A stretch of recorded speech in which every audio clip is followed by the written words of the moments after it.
बिटकॉइन او کرپټو کرنسی د دې ټریډینګ د دې څه حکم دی تفصیل سره وایي په دې باندې کتابونه شته بیا هغه کتابونه کتل پکار دي ښه صحیح ده बिटकॉइन دې ته کرپټو کرنسی وایي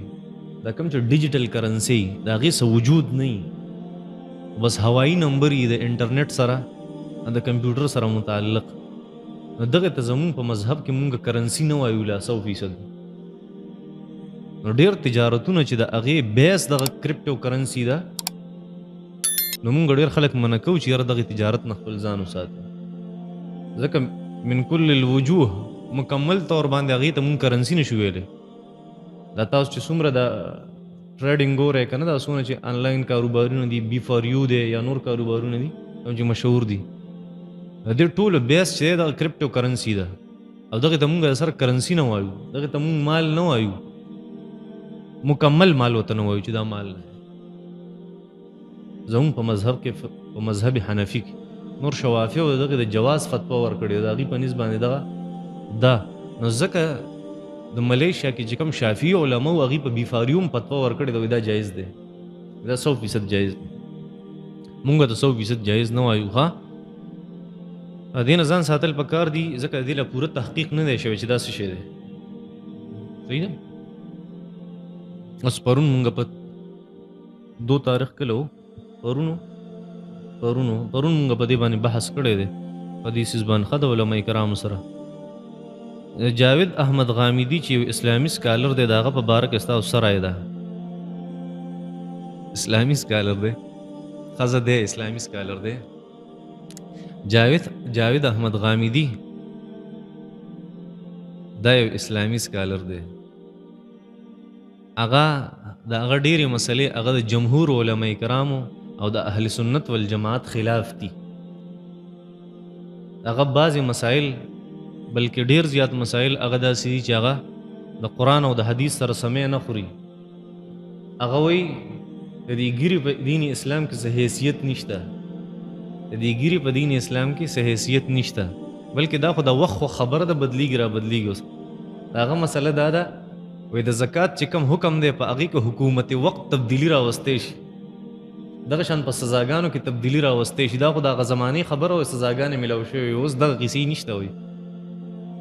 مطلب دا دی هغه وایي یو څو دانې دي چې هغې ته موږ سنت ویلی شو 20 تقریبا 27 25 یا 27 هغه وایي چې دا سنت دي نور سنت نشته په دین اسلام کې دا ګیره پرېښودل دا خو د ماحول خبره وه بس انبیاء کرامو په خپل زمانه کې د هغې ماحول داسې و بس ګیره پرېښې ده نور دې څه حیثیت نشته داسې ډېرې مسلې د هغه دا دي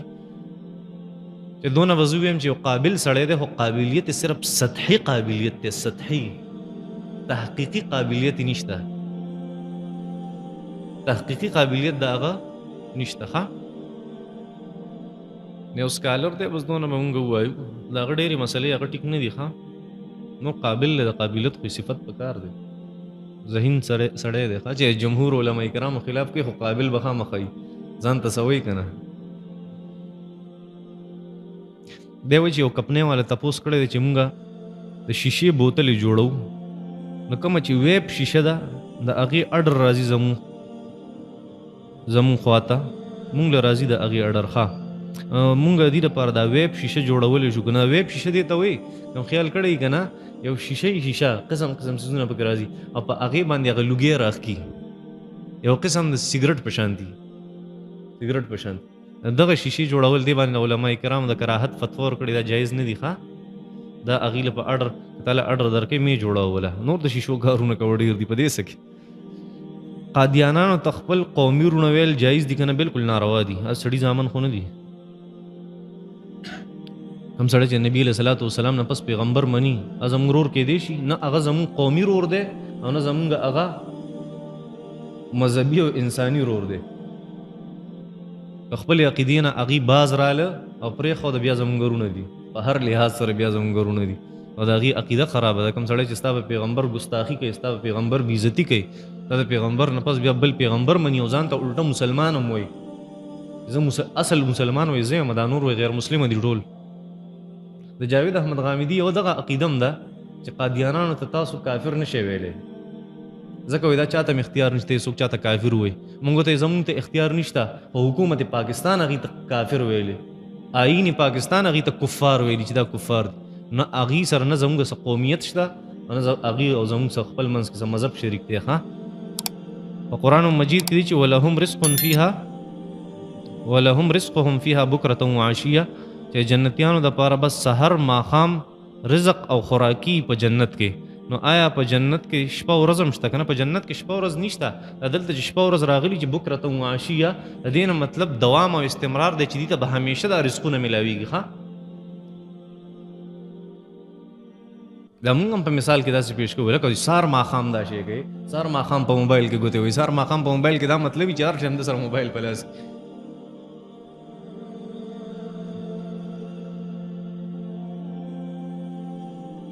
یو صحابي عرض کو چې زما خاون هغه ډېر زیات کنجوس دی بخیل دی هغه مال څه نه راکوي نه آیا زه د ضرورت مطابق د هغه د مال نه په پټه باندې استعمالولی شم که نه نبي علیه صلات وسلام ولې اجازت ورکو آیا داسې یو حدیث شته که نه بلکل په بخاري شریف کې دی په کتاب البیوع کې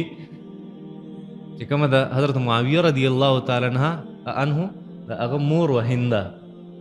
ابو سفیان بیبي وا حضرت عائشہ رضی الله تعالی عنها فرمای چې هغه تاسو کو د نبی علیہ الصلوۃ والسلام نه یا رسول الله زما خاون خډر زیات بخیل له شوم دی لکه زه د هغه د مال نه په پټه باندې استعمالوم نو څنګه وي فهل علی جناح ان اخذ من ماله سرا یا رسول الله یا رسول الله که زه په پټه د هغې نه سمال استعمالوم نو زه ګناهګاري کوم نبي علیہ الصلوۃ والسلام ته فرمایل چې څومره ستا او ستا د بچو په کار راځي هغه ته په پټه هغه ته اغستی شي ښه بالکل صحیح ہے بخاری شریف کی روایت تے میمونہ ہانیہ یا حوریہ نم دا دل سنگ دی جائز دی صحیح دی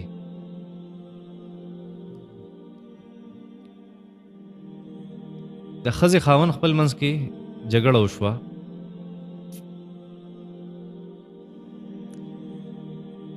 نو جګړه تر دې پورې ورسېده چې طلاق وشو په منځ کې نو ښځې بیا خپل خاوند ته وي چې ستا دا 3 بچي دي زمانه نه دا ستا بچي نه دي دا خو د بل چا نه ما راوړي دي اوس دغه بچي به د چای سمجھ میں نہیں آ رہا دا زنانه نه د دې خبرې له هېڅ اعتبار نشته د دې په دې خبره به عمل نشي کولی شریعت سوی نبی علیہ الصلوۃ والسلام فرمایي چې الولد للفراش وللعاهر الحجر بچی به د هغې چای د چا سره چې زنانه هم بستري کړي د چا په نکاح کې چې د چا سره چې زنانه د هغه بچي دي ښه نو دا د خاوند بچي دي او د خاوند نه به دي ته میراث ملاویږي او د ښځې دا خبرې چې دا ټول بکواس دی په جومات کې د مدرسې دپاره یا د جومات دپاره د چندې اعلان کول جایز دي که نه جایز دي خو په څو شرطونو باندې نبی کریم صلی الله علیه وسلم د دینی ضرورت دپاره په جومات کې چنده کول د هغې دپاره اعلان کول بالکل درست دي نبی علیه صلات وسلام د غزوې تبوک دپاره په جومات کې اعلان کړی د چندې دپاره خو شرط ولې دا دی چې د جومات د آدابو خلاف سکار پکې نه د منګزارو په مانځه کې خلل نه راځي د خلکو په اوږو باندې خپې نږدي او خپې پې نه اړوي داسې قسمه بې ادبي کېږي بیا جایز نه دي صحیح ده او یو ادب پکې دا دی چې خیر د اعلان دی په جومات کې وکړي خو کینی به بیا بار په جومات کې به صادر نه خورئ ښه په دې باندې جایز دي ورنه ناجایز یو دکاندار یو سیز د لیټرو په حساب سره والي او بیا د کیلوګانو په حساب سره خرڅوي د زیات منافع دپاره د زیات نفع دپاره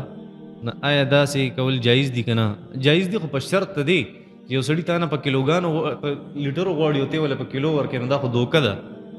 که هغه ته پته وي چې او زه په کیلوګانو علم او دی ماله په کیلوګانو راکوي بیا درست دي څه نقصان نشته ځکه په کیلو کې زیاته فایده د لیټر نه ښه کله چې زنانه د خاوند د وفات نه پس عدت تیری نو د عدت ولې د خاوند په کور کې ضروري دی او واجب دی ولې ښه د خاوند په کور کې به عدت تیری نن سبا چې کم آنلاین گیمونه کېږي په هغې کې کوین د هغې د جوړولو دپاره کې یو سړی چاله پیسې ورکوي چې ماله کوینز جوړ کا دا جایز دي که نه ناجایز دي بالکل نشي کولی ښه دې ته اجاره وایي او د اجارې دپاره یو د جواز شرط دا دی چې کم سیست په اجاره اخلي یا ورکه هغه کار به د الله لعب او ناروا بنئ او دغه ټول کارونه د الله لعب دي ښه. انټرنیټ کیبل سپلای د دې کار کول جایز دي کنه او دین چې کوم کمایي راځي حرام ده که حلال ده؟ جایز ده بالکل. انټرنیټ کیبل ښه انټرنیټ انور کیبل نه انټرنیټ کیبل انور چې کوم کیبل دی تاسو ته ټي وي په شکل کې ښکاري هغه ناروا دی ښه او د هغې کمایي هم ناروا ده. د مختلفو ملکونو کرنسۍ هغه چې د بل ملک په کرنسۍ باندې په قرض خرڅۍ نه جایز دي کنه بالکل ناروا دي. ماسک اچول د توکل علی الله خلاف دي. ولې خلاف دي؟ بالکل نه دي خلاف. ماسک اچول پکار دي ښه او بیا زمون په جمعاتونو کې بالکل اچول پکار دي چې کله کرونا او داسې جمعاتي چې خلک هغې ته راځي او سقا جرابې راوړي او بیا په بوی باندې زمونږ د سپینګمو یخته سوځي ښه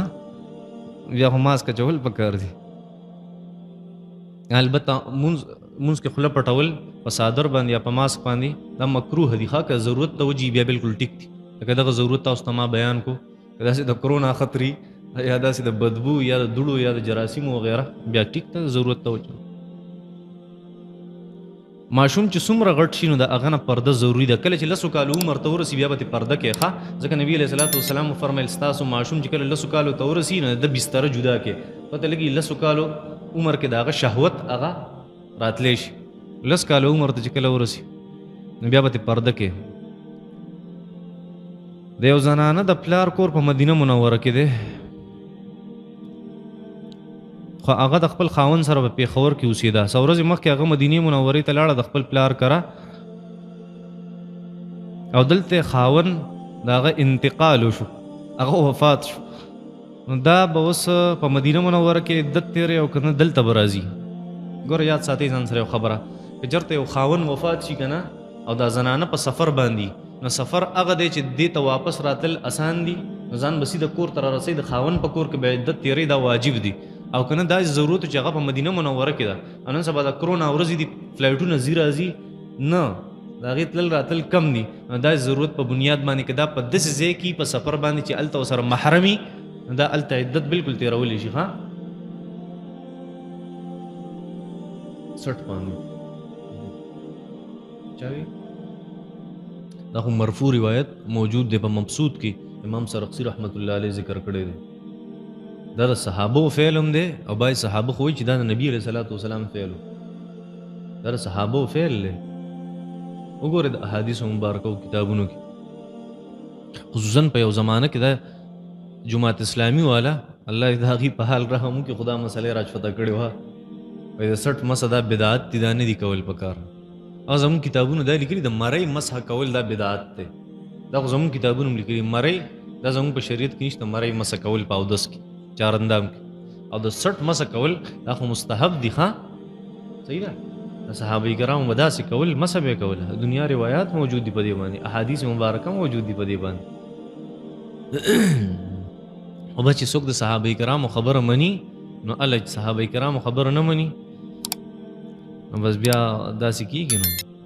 شته ښه په دې باندې روایت موجود دي نو چې جماعت اسلامي والا دا خبره ذکر کړله نو اړې مولي صاحب په دې باندې لیکل وکړه د دنیا صفیف یې ولیکلې او محتمین صاحب رحمت الله علیه مولانا قاسم صاحب یو ورځ وي که نه زموږ بابا چې کله وفات کېدو د اخري ورځې پورې د اړې مولي صاحب کاغذونه د هغه په جیب کې پراته وو د اړې مولي صاحب دلایل چې الله دې دی خوشحاله کړي که دی نه وی پته نه لګي زموږ به سهل و په دې علاقه باندې. وصلی الله تعالی علی خیر خلقه محمد وآله